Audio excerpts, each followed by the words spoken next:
Bueno, muy bien, pues a ver si todo vamos bien entonces, porque tengo varios vídeos y enlaces con sonido, entonces espero que el sonido funcione bien. Bien, como decía entonces Kim cuando me presentaba, yo soy Marisol, efectivamente soy matrona, ¿vale? Enfermera y matrona, trabajo en el Hospital Dos Alnés y bueno, tengo la honra de hecho de trabajar en este lugar porque realmente nos permite hacer muchas cosas, tenemos mucha autonomía y tenemos muchas posibilidades de poder aplicar muchas de las cosas que escuchamos, leemos, vemos y que luego tenemos la posibilidad de aplicar, ¿vale? Entonces, como os decía, voy a hacer una pequeña introducción,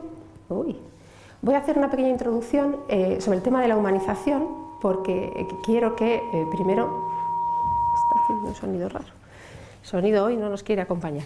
Digo que quiero hacer una pequeña introducción sobre el tema de la humanización, un poco sobre todo entendiendo por dónde yo quiero, ¿vale?, introduciros. Es un tema muy amplio, yo voy a introducir una parte y todos los ponentes a lo largo del día de hoy van a ir poco a poco dándole forma a todo este concepto. La idea es que al final del día de hoy tengamos un montón de información, cosas que ya sabemos, cosas que debemos recordar y si acaso pues alguna más que podemos incorporar preferiblemente a nuestro día a día, ¿vale? Entonces, bueno, pues decir que la palabra humanizar, si nos vamos directamente al diccionario, nos quedamos con que, bueno, pues se supone que es hacer humano, familiar, afable, a alguien o a algo, ¿vale? O incluso ablandarse, desenojarse o hacerse benignos, como que vamos a hacernos buenos, ¿no? Pero claro, el vamos a hacernos buenos, tenemos que ser capaces de aplicarlo, de llevarlo al mundo sanitario, que es en el que estamos, nos desenvolvemos, entonces ese concepto tan insustancial que no nos ha dicho mucho, ¿qué nos va a decir o qué queremos que diga o qué queremos que signifique en nuestro ámbito sanitario? Un gran referente en este tema es José Carlos Bermejo, que es el director del Centro de Humanización de la Salud de Madrid, es una de las comunidades que más está desarrollando programas con respecto a la humanización de la asistencia a nivel nacional. Y él lo que nos dice es que todo lo que vamos a aplicar en la enfermería, desde el punto de vista pues, de promover y proteger la salud, curar enfermedades, garantizar un ambiente que proteja la vida, amistoso desde el punto de vista físico, psicológico, emocional, social, espiritual, debemos hacerlo desde el enfoque de lo humano como especie que somos, pero sobre todo como humano desde el punto de vista del concepto de un individuo, de una persona desde el punto de vista personal e individual, ¿vale? Entonces, bueno, hay otras vertientes, otros enfoques que podemos utilizar para ir dando forma a este concepto. Desde el punto de vista de la bioética, sabéis que dentro de la ética sanitaria, ¿vale?, la bioética trata de determinar que todo lo que aplicamos en el día a día sea algo moralmente aceptado, que respete a las personas, ¿no? Entonces, pues desde el punto de vista de la bioética, la humanización un poco se fundamenta en el concepto de dignidad humana o en el concepto de principio de autonomía. Concepto de dignidad humana entendiendo que no solamente somos procesos o técnicas en momentos determinados que vamos a aplicar, sino que son procesos que suceden a una persona concreta, a un humano concreto y por otra parte técnicas que vamos a aplicar a una persona concreta. Por otra parte, desde el punto de vista del principio de autonomía, en el informe Belmont en 1979 se describieron tres principios fundamentales que luego se complementaron con un cuarto y dentro de ellos está este principio de autonomía, ¿vale? Que bueno, sería un principio diríamos que es una ética de máximos porque va más allá de simplemente respetar a la persona, sino que tenemos que respetarla por encima de determinados condicionamientos, siempre que esto no afecte a terceros, para que esta persona tenga plena autonomía en su decisión, ¿no?, en sus posibles decisiones. Extendiéndonos un poco en esto, si entendemos el concepto de dignidad humana como acercarnos a la persona, diremos que se trata de que ese paciente, que a veces es visto como una enfermedad, como un caso, como algo de lo que hay que ocuparse, pase a ser considerado pues, una persona, como ser único e inestimable que es y que precisa hacer, y que por lo tanto tenemos que tener en cuenta su proceso, su patología, su tratamiento, cuidado, atención, desde esa persona concreta, desde Juan Pérez, desde María González y no tanto el paciente que contiene tal proceso o tal otro, ¿no? Y el principio de autonomía, bueno, en un principio, bueno, vamos a repetir la palabra, ¿no?, pero realmente cuando hablamos del principio de autonomía entendemos que es una entidad moral, ¿no?, y que lo que pretende este principio es entender que moralmente debemos estar obligados, tenemos una exigencia, una obligación de respetar los valores y las opciones personales que cada individuo presenta a lo largo de la decisión de cómo quiere vivir su vida, incluido, por supuesto, en el ámbito de su propia salud, cómo quiere vivir su vida y cómo quiere, cuando llegue el día, pues decidir su muerte en la medida de lo posible, ¿no? Entonces todo esto lo tenemos que respetar. Y esto, si tenemos este punto de vista como referente, es decir, tenemos que ir a la persona y no tanto al proceso, tiene que hacer o tiene que llevarnos a un cambio de un modelo asistencial. Un modelo asistencial que originariamente el modelo fundamental era biomédico, desde el punto de vista de que era un modelo paternalista, que el médico o la enfermera o el profesional sanitario es el que sabe, el que tiene la razón y el que le dice al paciente lo que tiene que hacer. Sino que tenemos que pasar a un modelo biopsicosocial o como le queramos llamar, porque tiene múltiples nombres, pero que tiene dos vertientes. Una es el paciente, entendiéndolo como una persona en sí misma que es capaz de participar en la toma de decisiones. No siempre hay una única decisión, no siempre hay un único camino, puede haber muchos, diferentes, con distintas implicaciones. El que tiene que decidir cuál quiere tomar será este paciente. Cuando nosotros le expresemos todas las posibles implicaciones de todos ellos, este paciente decidirá cuál es el que quiere tomar, ¿vale?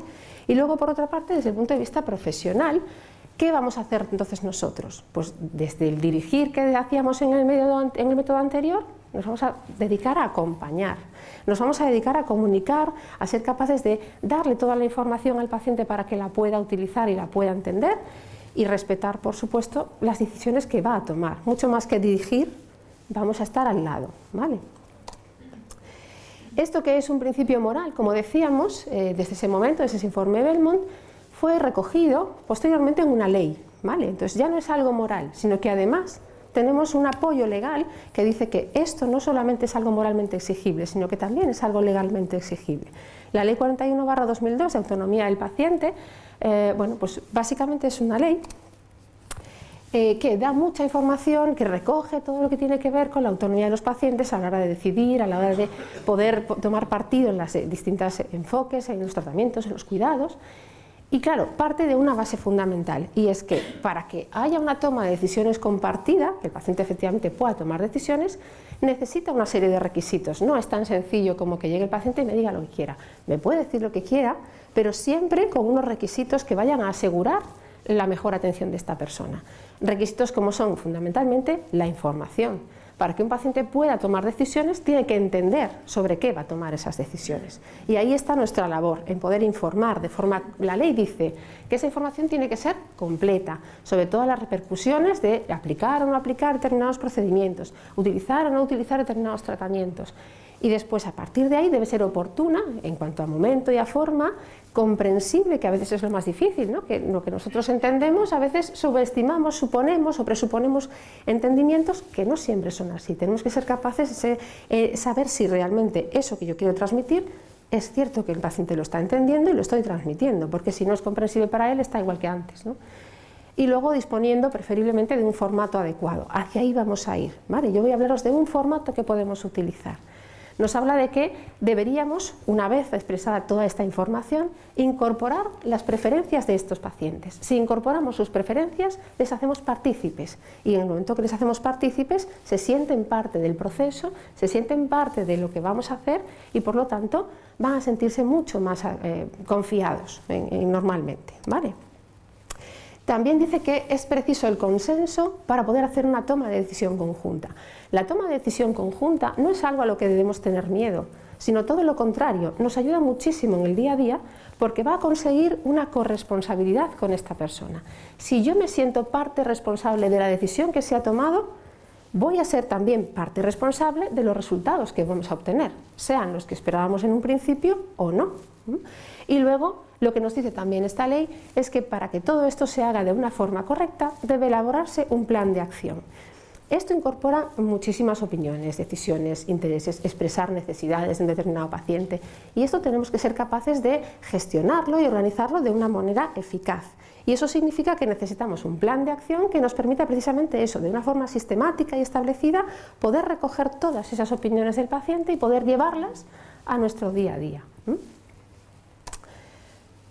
Por lo tanto, como bien decíamos, pues no es únicamente una apreciación moral, que también, sino que además hay una ley que lo apoya. Lo que quiere decir que todo esto no es más que, o es mucho más que, bueno, así se queda más contento el paciente, no, es que es un derecho del paciente.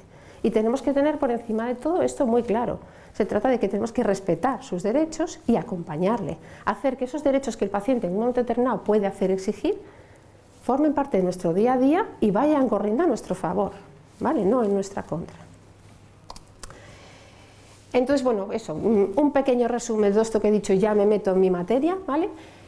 Y es que yo entiendo, y esto es una apreciación personal, ¿vale?, de todo lo que he estado leyendo, investigando y que posteriormente probablemente nos van a contar, para poder aplicar conceptos, tratamientos, humanizar nuestra asistencia, nuestro cuidado, yo entiendo que necesitamos unas patas imprescindibles para nuestro banco, que serán, por una parte, la cercanía. ¿Qué entiendo por cercanía? Proximidad al paciente. El paciente tiene que sentirnos próximos, tenemos que establecer, en la medida de lo posible, un ambiente de confianza. Si el paciente es capaz de confiar en nosotros, claro, evidentemente con sus reticencias, porque muchas veces no nos conoce de nada, es la primera vez que nos ve delante y tampoco se trata de que ya, como llevo la bata blanca, ya van a confiar. Pues no necesariamente, eso me lo tengo que ganar. Pero precisamente con esa cercanía, con esa proximidad, debo ganarme o conseguir ganarme, o intentar al menos ganarme ese nivel de confianza, de proximidad, para que el paciente sea capaz de expresarse. Fundamental para ello, entiendo yo, la escucha activa. Tengo que ser capaz de escuchar lo que realmente este paciente quiere expresar, necesita, quiere transmitir. Porque si yo no le presto atención y no soy capaz de escucharle con todo el concepto que implica escuchar, observando, mirando, acompañando, estando en silencio muchas veces, otras veces siendo capaces de permitirle expresarse, aunque yo esté pensando, me tengo que marchar, pero a lo mejor el paciente no se dé mucho cuenta, porque si no dice, ¿para qué te voy a contar si estás pensando que te tienes que ir? Ser capaz a veces de hacer eso con el carga de trabajo muchas veces que tenemos es todo un lujo, ¿vale? Pero intentarlo al menos es parte importante de todo el proceso, porque estamos diciendo que tenemos que ser capaces de acercarnos al paciente, saber lo que necesita. Pues necesitamos conocer sus necesidades. Si no las conocemos, ¿cómo vamos a poder acercarnos a lo que realmente necesita? Porque lo que un paciente necesita es lo que ese paciente necesita, esa persona. No lo que necesito yo si estuviese en su lugar. Cuando yo esté en su lugar, yo tendré mis necesidades. Pero ahora el que tiene este proceso, este problema o esta necesidad es este paciente. ¿Y este paciente qué necesita? Eso es lo que yo tengo que conocer para poder seguir avanzando. Yo, en función de lo que necesita y en función de todo lo que le puedo ofrecer, tengo que dar información, como bien decía la ley, información fundamentalmente comprensible. Tiene que saber qué es lo que puede elegir, qué implicaciones tiene todo lo que puede elegir, para luego decidir. Y una vez decide, nosotros a partir de ahí respetar sus decisiones y en todo el proceso acompañar a esta persona en esas decisiones que ha tomado, que puede que sean las más que tomaría yo o no, pero no soy yo el que está en este momento en ese lugar, es esa persona. Y yo voy a acompañar y voy a respetar las decisiones de esta persona sin cuestionar. Donde yo quiera, a donde quiera llegar, yo pues trataré de acompañarle en la medida de lo que yo pueda. Por lo que yo todo esto entonces diría que, poco como a modo de frase final y resumen, entiendo que lo que debemos hacer es personalizar esa asistencia. Yo puedo prestar una determinada asistencia, pero debo prestarla en función de lo que esta persona en concreto quiere, desea, necesita, ¿vale? Entonces eso es un poco para mí la frase que lo puede englobar todo. Vale, y vamos a hablar de mi libro, ¿no? Esa frase mítica que digo, bueno, yo vengo aquí, además de hacer esa pequeña introducción, un poco también para mí misma, para ver por qué voy a deciros las cosas que os voy a decir y cómo os las voy a decir, voy a hablaros de lo nuestro. Entonces, yo como matrona y como parte del personal del Hospital Dos Alnes, trabajamos de una determinada manera. Nuestra forma de trabajar, precisamente lo que trata en todo momento es de esto, de poder acompañar, porque además tenemos la fortuna de que en muchos casos bueno, pues las personas a las que estamos acompañando no son personas que tengan un proceso negativo, sino que en muchos casos es el proceso más positivo de su vida. No digo en todos porque hay condicionantes, hay situaciones que no lo son, pero en la gran mayoría sí, ¿vale?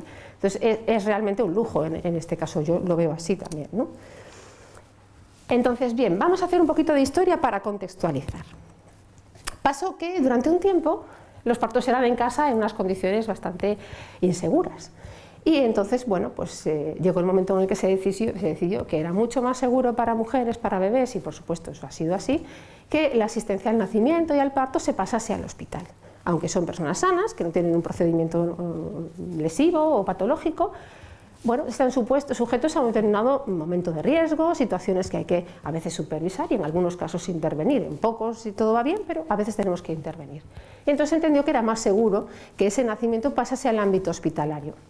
Claro, todo tiene su parte positiva y su parte negativa. Efectivamente fue más seguro y muchas menos mujeres o niños han tenido problemas o patologías a consecuencia de ese nacimiento, pero en el momento que se llevó al hospital, progresivamente se vio que empezó a haber una pérdida de potestad, una pérdida de autonomía y de protagonismo de la mujer y la pareja en un proceso que es un momento vital, fundamental en esa familia, mucho más que en el del médico que atiende ese parto, que no atendemos, acompañamos a mi modo de ver, ¿no? Entonces, bueno, pues esto, que empezó siendo como, qué bien, el médico me ha salvado, todo está perfectamente, llegó un momento en que las mujeres y sus familiares empezaron a cuestionarse, bueno, pero ¿y realmente es necesario que me estén salvando todo el rato? Si se supone que la naturaleza ya ha previsto que esta es la forma de nacer en nuestra especie, por lo tanto, debería ser segura, ¿no? Por lo tanto, a partir de ahí, y en cuanto esto empezó a calar en la sociedad, ya en los años 70, las mujeres, porque al fin y al cabo todo el proceso empieza desde la persona, es cada persona la que al final acaba plantándose un día y diciendo, a ver, yo tengo unas necesidades y no las están contemplando, o no todas están contemplando, quiero hacerme oír.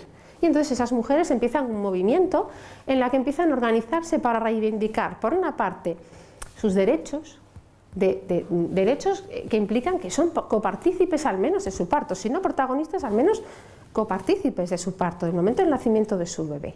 Y por otra parte, bueno, empezó a tecnificarse todo el proceso y entonces, bueno, pues era una cuestión de determinadas técnicas que había que aplicar sí o sí, porque como un día se aplicaron y fueron bien, pues ya eso quiere decir que hay que aplicárselo a todas las mujeres en todas las circunstancias. Graso error, porque no todas las mujeres ni todas las circunstancias son las mismas. Por lo tanto, ¿qué pasó? Pues que todas esas prácticas que llegan a ser rutinarias y no necesariamente se hacen a consecuencia de una necesidad, sino de hay que hacerlo y ya está, porque alguien ha dicho que se hace, empezaron a cuestionarse. Entonces, ¿en base a qué? Pues en base a la evidencia científica, en base a determinados estudios que se empezaron a movilizar, empezamos a ver que hay diferentes técnicas que se pueden aplicar o no en función de las necesidades. Y son las mujeres las que nos tienen que llamar la atención y decir, señores, señoras, párense a pensar, ¿qué quiero yo, qué necesito yo? No me hagan cosas, esperen a ver si las necesito, ¿vale? Esto hizo que bueno, el movimiento comience a rodar, ¿vale? Primero empieza en el mundo anglosajón, ahí en la época de los 70, y llega a España, siempre vamos ahí como un poquito detrás, ¿no? Otros vendrán detrás también, hay que decirlo, ¿no? Que no somos siempre los últimos en la cola, pero sí que es verdad que a veces llega un poquito más tarde, ¿vale? Y alrededor de la época de los 80 es cuando empieza a llegar todo este proceso a España, todo este movimiento llega a España. ¿Qué hacen entonces en este caso? Precisamente en el mundo anglosajón, que es de donde todo este movimiento comienza, comienzan a plantear la posibilidad de crear o elaborar planes de parto y nacimiento. ¿Qué son planes de parto y nacimiento? Pues no dejan de ser esos planes de acción que la ley posteriormente, porque esto veis que es mucho más previo y que la ley ha recogido después, porque las leyes muchas veces se van organizando progresivamente y con el tiempo y van dando forma, ¿vale?, a los conceptos, pues esa ley posteriormente establece como un plan de acción.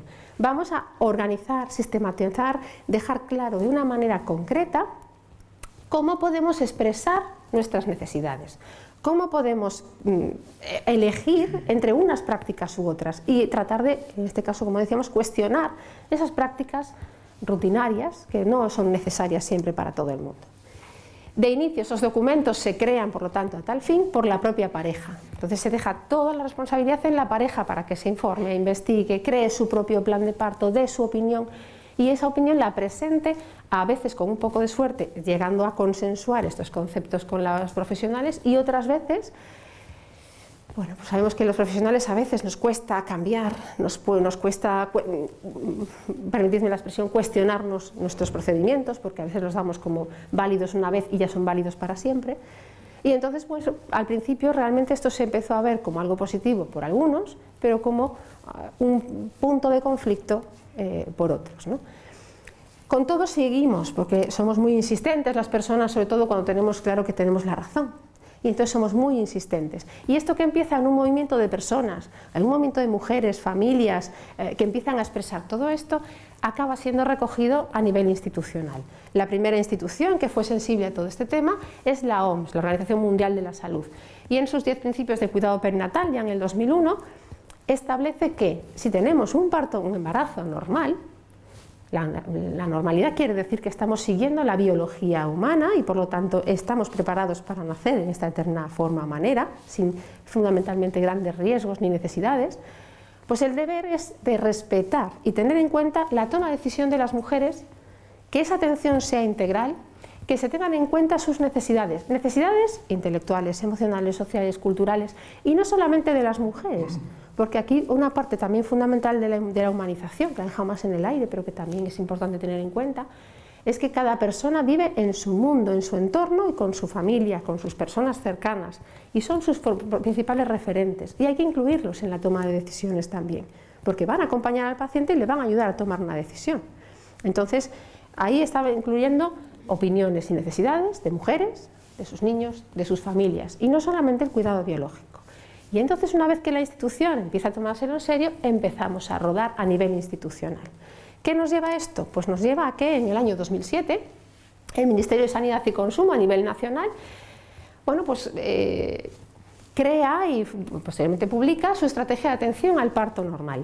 En la estrategia de atención al parto normal lo que se busca es, efectivamente, todas esas prácticas rutinarias que se están cuestionando desde el ámbito de las personas y de las mujeres, vamos a cuestionarnos de verdad, vamos a hacer investigación y vamos a buscar evidencia científica que nos diga: estas técnicas son necesarias en cada caso, estas en otro caso, y estas incluso no son necesarias, aunque se estén aplicando a veces a diario, ¿vale?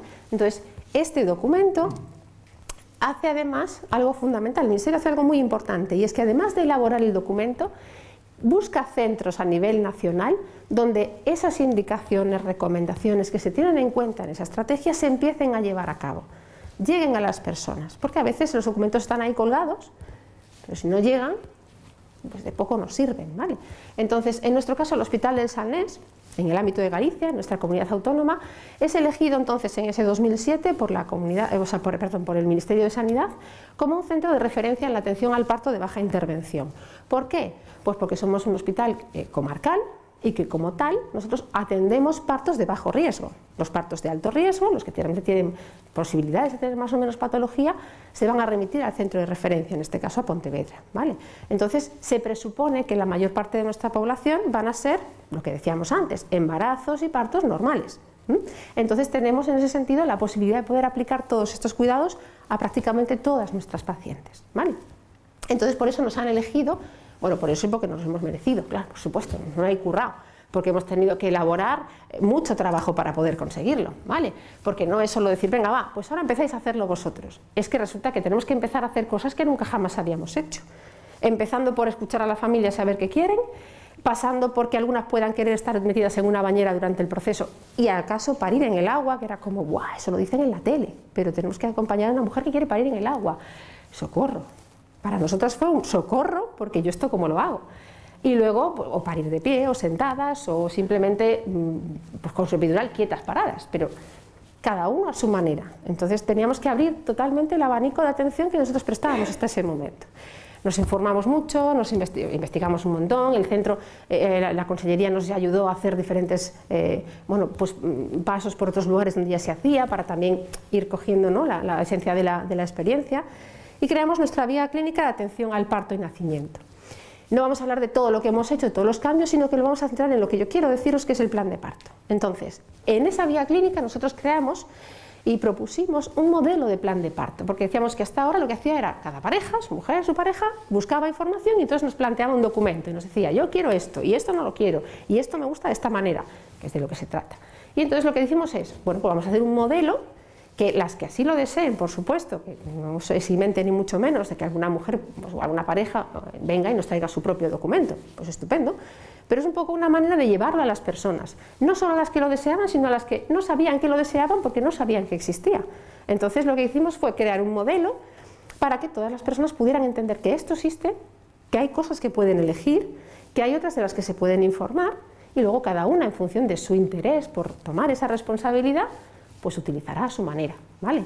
Entonces, bueno, pues empezamos nosotros con nuestro modelo desde el año 2008 y institucionalmente fue progresando también todo este proceso, todo este tema, y en el año 2012 el Ministerio elabora su propio modelo, ¿vale? Entonces ahora está colgado en la web el plan de parto y nacimiento propuesto por, en este caso, el Ministerio de Sanidad. Cualquier mujer que así lo desee puede utilizar ese documento para expresar sus necesidades. Y nuestra comunidad autónoma hizo también un poco los deberes, ¿no?, y también elaboró su propio modelo, ¿vale? Entonces, desde el año 2013 tenemos un plan de parto y nacimiento que propone la Comunidad Autónoma de Galicia. ¿Vale? Hicimos un grupo de trabajo, en ese grupo de trabajo estuvieron precisamente algunas de las compañeras de nuestro hospital y de otros centros, por supuesto, para elaborar este documento. Un documento que es fundamentalmente informativo, que tiene muchísima información, pero que al lado de cada una de esas informaciones tiene un apartado donde pues cada una de esa mujer o familia puede decidir, pues esto me interesa así, esto lo quiero de esta otra manera, o esto me da igual, decide tú. Cada uno va a decirnos lo que desee, ¿no? Lo que quiera hacer. Y lo que hacemos nosotros es incorporarlo a la historia de la mujer. Ahora mismo no estamos utilizando nuestro propio documento porque una vez que establece la comunidad autónoma pues un documento de referencia, bueno, pues vamos a utilizar ese documento de referencia. Entonces utilizamos ese documento, se les entrega a las mujeres, ahora os diré cómo es el proceso para que lo puedan utilizar, ¿vale? Realmente ha sido un trabajo importante, está siendo un trabajo que hacemos a diario importante y muy enriquecedor, desde luego para nosotras, yo creo que para las familias también, y que ha sido reconocido como buena práctica clínica en las opiniones que hace el Ministerio. El Ministerio hace una serie de programas de calidad en las que busca buenas prácticas clínicas que se hacen en determinados centros y que se puedan exportar luego a otros, ¿no? Es una idea de que esto que se está haciendo bien en este lugar, pues vamos a premiarlo y vamos a darlo a conocer para que luego otros centros, si así lo consideran, pues lo puedan utilizar, para que sirvamos un poco de referentes. Y en el año 2014, precisamente, bueno, en Galicia hay varias estrategias que se premiaron este año, creo que son 4 o 5 eran de nuestro centro, y una de ellas precisamente es el plan de parto y nacimiento como instrumento de participación y corresponsabilidad, ¿vale? Ese documento que utilizamos y el proceso que conlleva, porque no solamente es el documento, ¿vale? ¿Qué hacemos? ¿Cuál es el procedimiento? Pues nosotros, nuestro procedimiento en concreto es, tenemos que, decíamos, ¿no?, permitir que las personas elijan y respetar sus decisiones, pero fundamentalmente tienen que saber sobre qué pueden elegir, qué implican unas cosas, qué implican las otras, por lo tanto necesitan información. Esa información, toda la información del proceso del embarazo, normalmente se hace en primaria.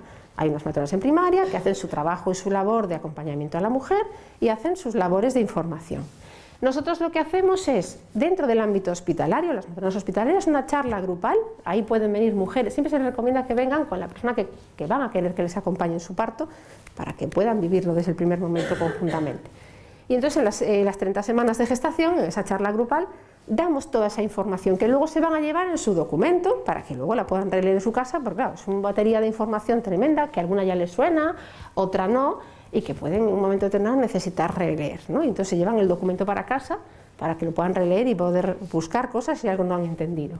Y además incorporamos una consulta individual, porque en la charla grupal estamos todos juntos. Hay personas que expresan dudas ya en ese momento, pero hay determinadas dudas que a lo mejor no te apetece expresar delante de un auditorio de personas, que solemos tener, pues qué sé yo, 25 o 30 mujeres a veces en las charlas, que no conoces de nada, y sus parejas, y entonces pues a lo mejor hay dudas que no te apetece expresar delante de todo el mundo, ¿no? O a lo mejor dudas que no te surgen en ese momento, te surgen cuando lo piensas y lo empiezas a interiorizar después.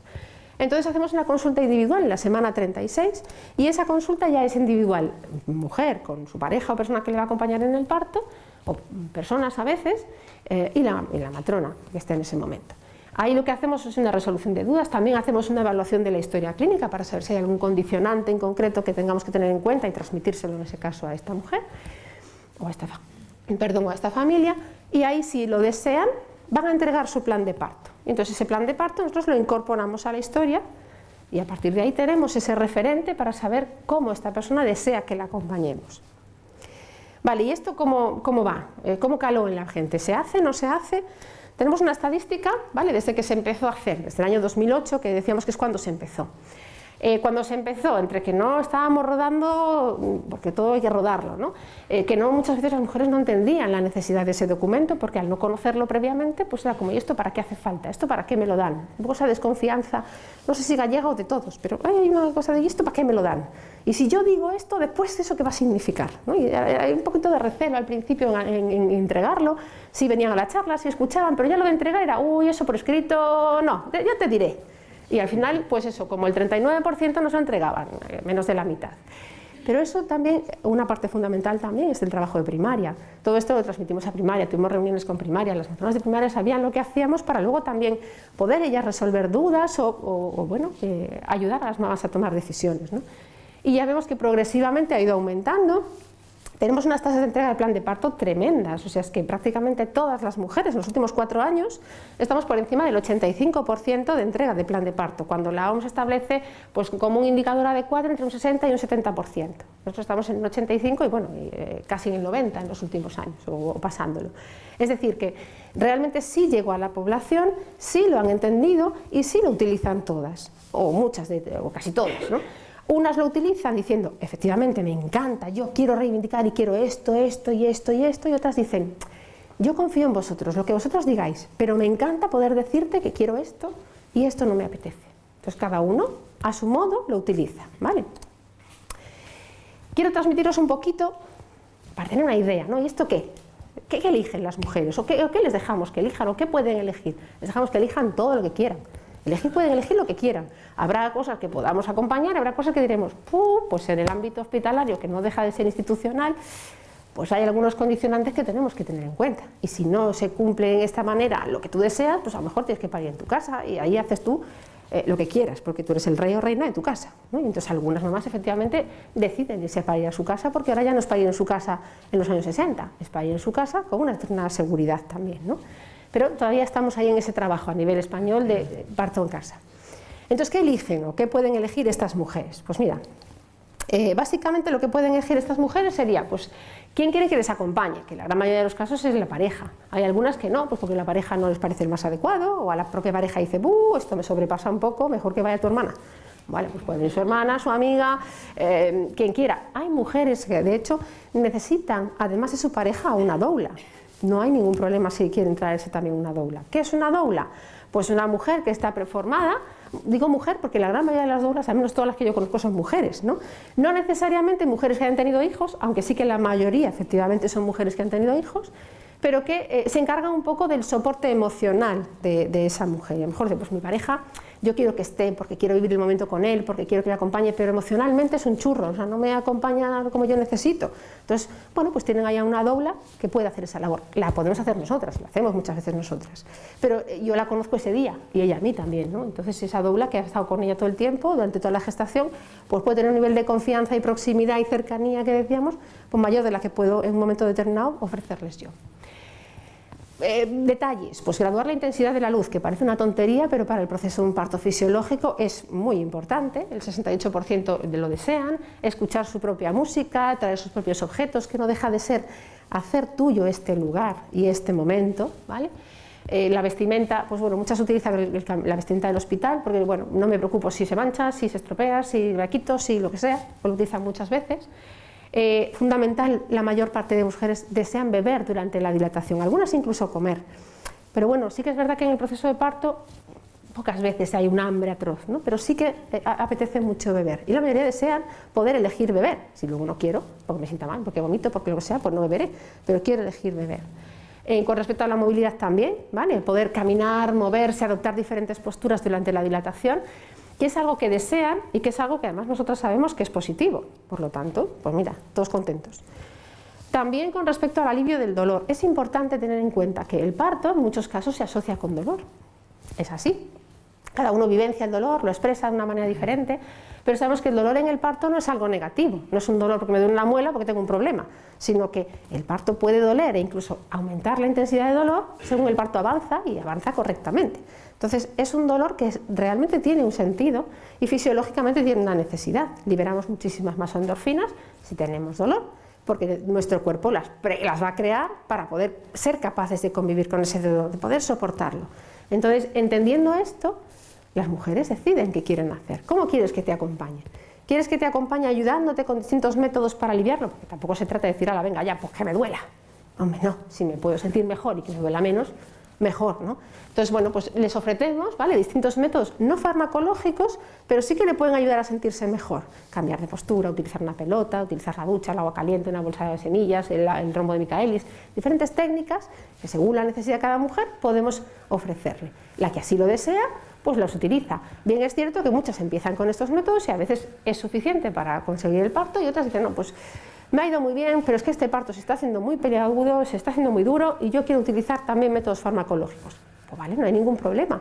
Aunque en el plan de parto me hayan dicho que prefieren utilizar métodos alternativos, eso no quita que llegado el caso y llegado el momento, que no sé lo que me va a pasar cuando lo pienso, no sé cuándo lo siento, si deciden utilizar la epidural sin ningún problema. Otras dicen directamente, no, yo tengo muy claro que no voy a desear utilizar la epidural. Vale, pues si me lo expresa así, yo la voy a acompañar para que sea capaz de conseguir eso. Y en cambio habrá otras que me dicen, estamos en el siglo XXI, XXII, ya no sé cuál vamos, aquí se puede parir sin dolor, ¿a qué? ¿De qué voy a tener que tener yo dolor? No quiero saber nada de todo eso. Yo en el momento que se pueda no quiero tener dolor. ¿Vale? Es una opción personal, yo no lo voy a cuestionar. A la que desea no utilizar una analgesia farmacológica, la acompañaré y le ayudaré a que pueda conseguirlo. Y a la que desea utilizar una analgesia farmacológica, se la ofreceré en el mejor momento. El momento que yo considere que en un momento determinado puede ser más adecuado para el parto. Pero cuando ella lo decida, porque es dolor el que determina, y el dolor lo siente ella, ¿no? La monitorización fetal, la mayoría prefieren hacerlo de forma intermitente, es decir, de vez en cuando escuchamos al bebé más contracciones, pero no estar todo el rato con el monitor colocado. La vía venosa es un concepto, es un punto conflictivo, porque hay muchos centros que no quieren dar la opción a que la mujer decida no utilizar una vía, porque desean utilizarla o no, ¿vale? O quieren tenerla puesta o no. La postura del expulsivo, libertad para elegir su postura, colocarse como quieran, ¿vale?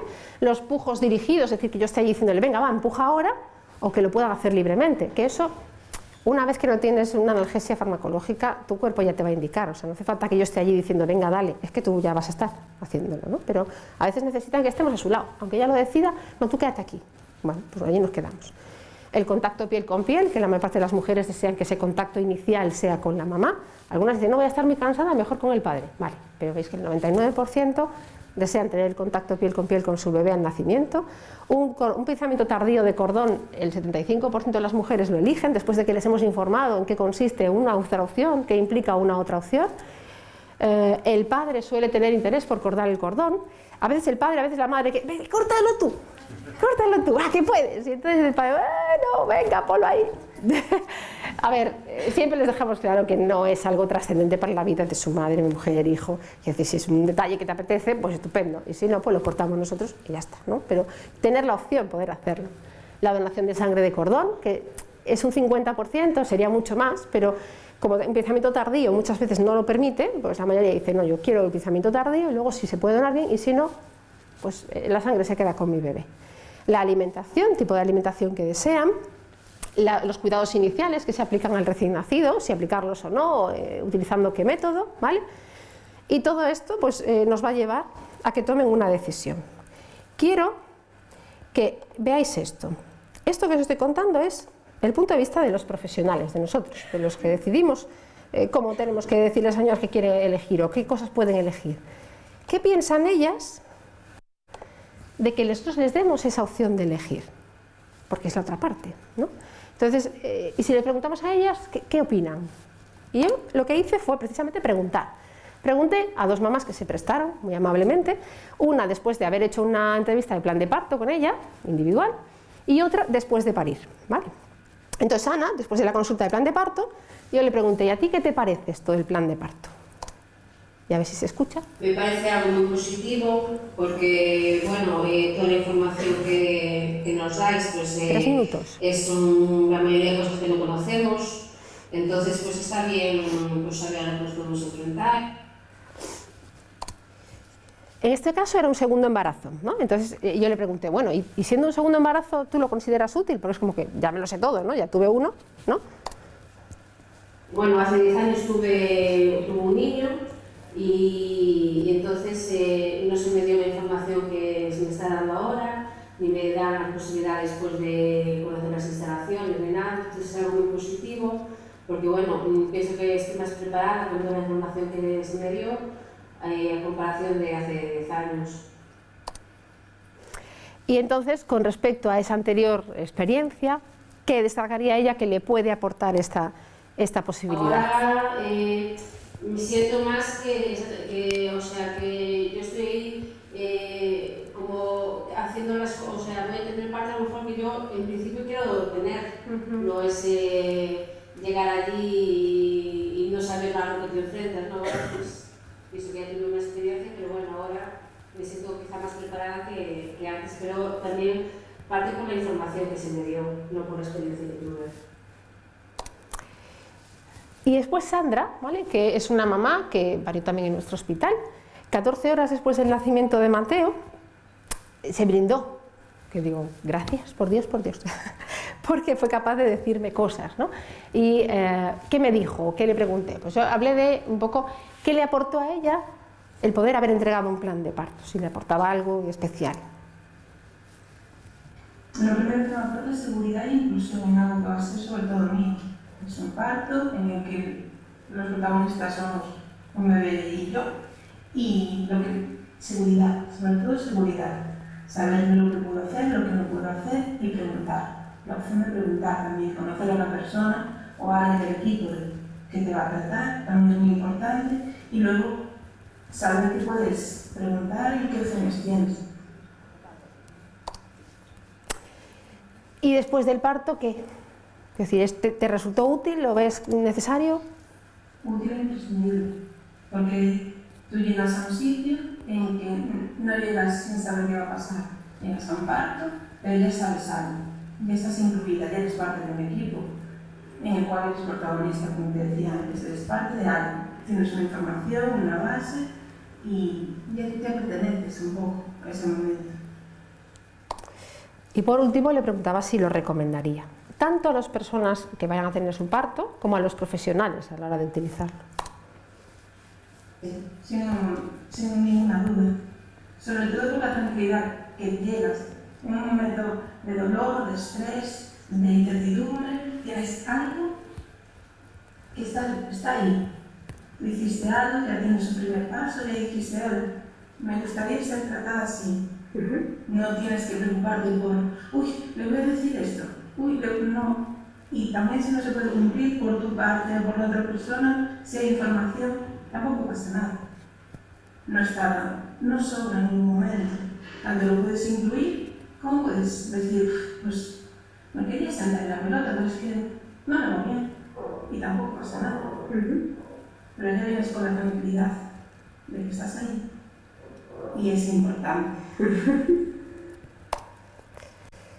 Bien, esto es un poco lo que ellas opinan, ¿no? Son dos personas nada más, pero sí que en el sentir diario de nuestra actividad, yo creo que ese es el sentir común, ¿vale? Que sí lo están considerando útil. Termino ya porque me están diciendo corta. Pues ya. Quería poner otra cosa, pero no puede ser, no pasa nada.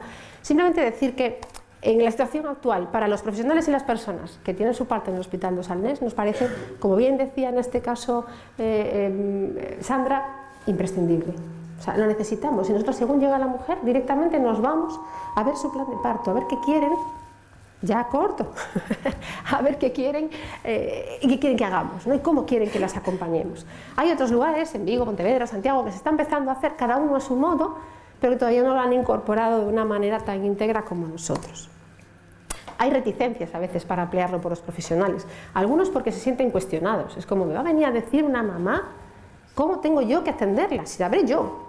Tú sabrás atender a muchas mujeres, pero se trata de saber qué quiere esta mamá. Eso es lo que te quieren decir. No que tú no sepas hacer bien tu trabajo, sino cómo quiero yo que hagas el trabajo conmigo, acompañándome a mí. Otros dicen que implica un gran esfuerzo de información. Es que tengo que informarles de tantas cosas que si no, no se entienden. ¿Cierto? Es que esa es la parte fundamental. Si no tienen la información, efectivamente no pueden decidir. Y luego otras opinan que es un compromiso. Y entonces digo, si yo le pongo ahí en el papel que le voy a dejar moverse y luego no le dejo, ¿qué?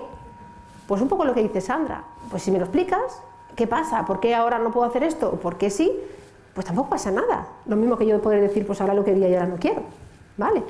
Entonces, nuevos retos, y ahí vamos a ir terminando, porque realmente entiendo que este tipo de documentos deben ser un ejemplo, ¿vale?, de la capacidad que tenemos conjuntamente, profesionales y usuarios, de entendernos, y de que ese entendimiento y de ese respeto mutuo quede registrado, tenga un plan, se haga de forma sistematizada, organizada, y sea algo que podamos utilizar tanto unos como otros a nuestro favor en nuestro día a día, ¿vale?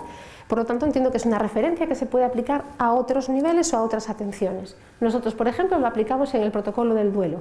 En el caso de muertes perinatales, también es muy importante saber cómo una mamá quiere que le acompañe en ese super momento, porque está recibiendo a un bebé que no está vivo. Por lo tanto, tiene que recibir a ese bebé, no lo puede dejar de recibir.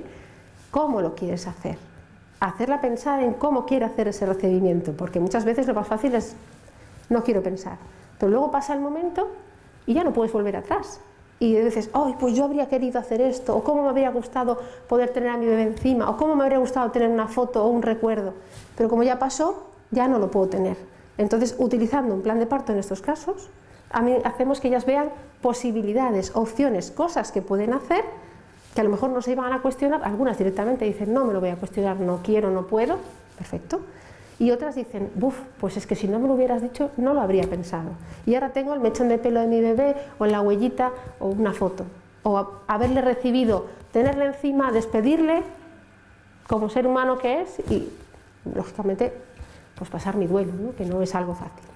Y entonces eso, simplemente deciros que es una herramienta muy útil para nosotros en el día a día, pero yo creo que puede ser incluso exportada a otros conceptos, a otros momentos de la asistencia, y es un poco el reto que os dejo, ¿no? Que en principio, y acabo ya en esto, creo que vale, a veces no podemos volver atrás, y a veces lo leo o me lo cuentan o digo, ostras, pues cuántas cosas pude haber hecho, vale, no puedo volver atrás, pero sí puedo hacer que este sea un comienzo y a partir de ahí crear un nuevo final.